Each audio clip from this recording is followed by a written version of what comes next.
students, today we will discuss class 11th English prose chapter number 1st, the portrait of a lady.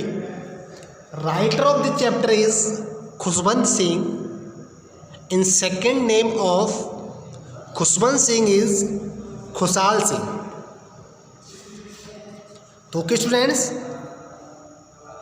in first video I have explained to you to here, and in this video I will start from here. She had always been short and fat and slightly bent. She had always been short. वह short means ठिगनी मतलब छोटी कद की थी, and head fat थोड़ी मोटी थी, and slightly bent और थोड़ी सी झुकी हुई थी. वह हमेशा थोड़ी सी छोटी कद की थी, एंड फैट थोड़ी मोटी थी, एंड स्लाइटली बेंट और थोड़ी झुक के रहती थी.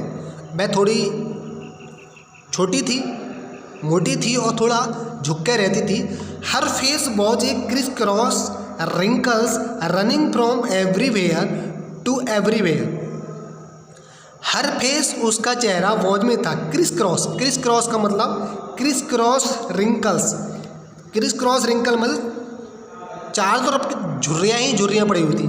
ऐसे करके झुर्रियाँ पड़ी हुई थी. उसके चेहरे पर चारों तरफ क्रिस क्रॉस झुर्रियाँ पड़ी हुई थी. क्रिस क्रॉस मतलब एक दूसरे को काटने वाली झुर्री, इधर से फिर ऐसे की झुर्रियाँ पड़ी हुई थी. Running from everywhere to everywhere, और जो झुर्रियाँ एक तरफ से दूसरी सब तरफ को जा रही थी. एक सब दिशाओं को जा रही थी. मैं एक दूसरी झुर्री को क्रॉस कर रही थी. सब साइड से सब साइड को जा रही थी. उनके चेहरे पे ऐसी झुर्रियाँ पड़ी हुई थी जो एक तरफ से सब तरफ को जा सकती थी. मतलब हर एक दूसरी लाइन को क्रॉस कर रही थी. No we were certain she had always been as we had known her. And no नहीं, वी वर सर्टेन हम इस बात से निश्चित हैं, हमें विश्वास है. She had always been as we had known for her. वह हमेशा ऐसी ही थी जैसे कि हम उसको जानते थे. ओल्ड सो टेरिबली ओल्ड, बूढ़ी और बहुत ज़्यादा बूढ़ी थी. That she could not have grown older, कि वह और इससे ज़्यादा बूढ़ी हो नहीं सकती. वह बहुत बूढ़ी थी, इतनी बूढ़ी थी कि और वो इससे ज़्यादा बूढ़ी नहीं हो सकती थी. And had stayed at same age for 20 years. And had stayed मैं हमेशा रही द सेम एज उसी उम्र में फॉर 20 ईयर्स 20 साल तक. और 20 साल तक वो सेम एज की रही.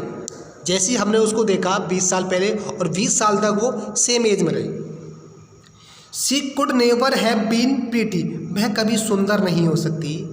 लोग कहते हैं, लोग बताते हैं कि आपकी दादी माँ बहुत सुंदर होती थी.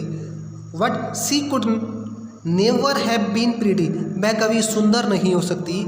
But she was always beautiful, लेकिन वो बहुत सुंदर थी. लेकिन वास्तव में वो बहुत सुंदर थी. यहाँ आप देखेंगे प्रीटी में सुंदर और ब्यूटीफुल में सुंदर. प्रीटी और beautiful what is the different? Pretty is a beautiful from the physically beautiful, and beautiful means it's a beautiful from heart, माना gentle from heart. Pretty is a physically beautiful, और beautiful is a beautiful with heart and with manners. वह देखने में सुंदर नहीं थी, लेकिन उसके आचार विचार बहुत सुंदर थे, बहुत अच्छे थे, बहुत अच्छा उसका स्वभाव था, बहुत अच्छे उसके आचरण थे. वह दिल की बहुत महान थी. Getting beautiful and pretty. She hobbled about the house in spotless white with one hand resting on her waist to balance her stoop, and the other telling the beads of her rosary. She hobbled about the house. She hobbled about the house means वह घर में इधर उधर घूमा करती थी। हॉबल्ड about, इधर उधर घूमना, द हाउस घर में, वह घर में इधर उधर घूमा करती थी। इन स्पॉटलेस वाइट, इन स्पॉटलेस वाइट मीन सफ़ेद साड़ी में, वह सफ़ेद साड़ी में घर में इधर उधर घूमा करती थी। विद द वन हैंड, और एक हाथ रेस्टिंग रखे हुए, और हर वेस्ट, अपनी कमर पर, वह एक हाथ को अपने कमर पे रखे हुए थी, रखकर घूमा करती थी। टू बैलेंस हर स्टू, वह अपने शरीर का बैलेंस बनाने के लिए, वह अपने शरीर के झुकाव को बनाने के लिए, अपने शरीर के झुकाव को बैलेंस बनाने के लिए, संतुलित करने के लिए वह सफ़ेद साड़ी में और एक हाथ अपनी कमर पर रखकर घूमा करती थी। And other telling the beads, और दूसरा हाथ, एक हाथ उसकी पीठ पे होता था। एंड अदर, और दूसरा telling the beads, telling the beads मतलब जो beads of her rosary, rosary होता है एक माला जो होती है जिससे जाप करते हैं, जिसमें मोती पड़े होते हैं। एक हाथ में उसके मोतियों की माला होती थी और उसको गिनती थी। सफ़ेद साड़ी में इधर घूमा करती थी और उनका एक हाथ उनके शरीर के झुकाव को संतुलित करने के लिए उनकी पीठ पे होता था, और एक हाथ से उनके हाथ में जपने की माला हुआ करती थी और उसको जपती थी।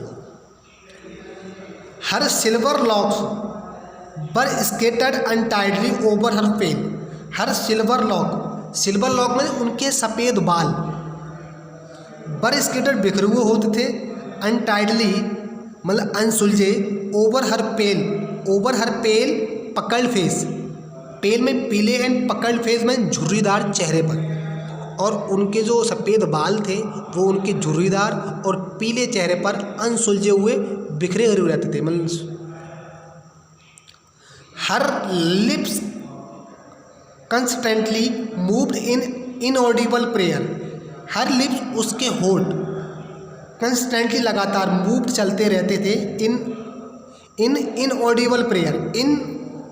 ऑडिबल प्रेयर मीन्स वो बोलती तो थी, मतलब होठ तो चलते थे उनके प्रेयर करने के लिए, लेकिन आवाज़ नहीं आती थी।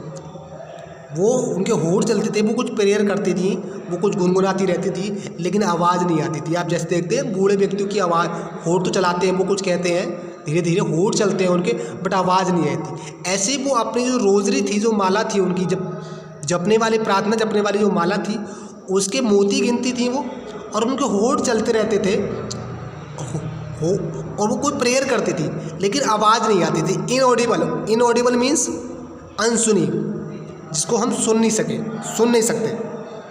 तो वो ऐसे अपने होठ चलाती थी कि सुनाई नहीं आता था, बट वो प्रेयर करती रहती थी। Yes she was beautiful, she was a like, yes हाँ सी वॉज ब्यूटीफुल, वह बहुत सुंदर थी। मतलब उसके जो आचरण थे, उसका जो स्वभाव था वो बहुत सुंदर था, बहुत अच्छी थी वो।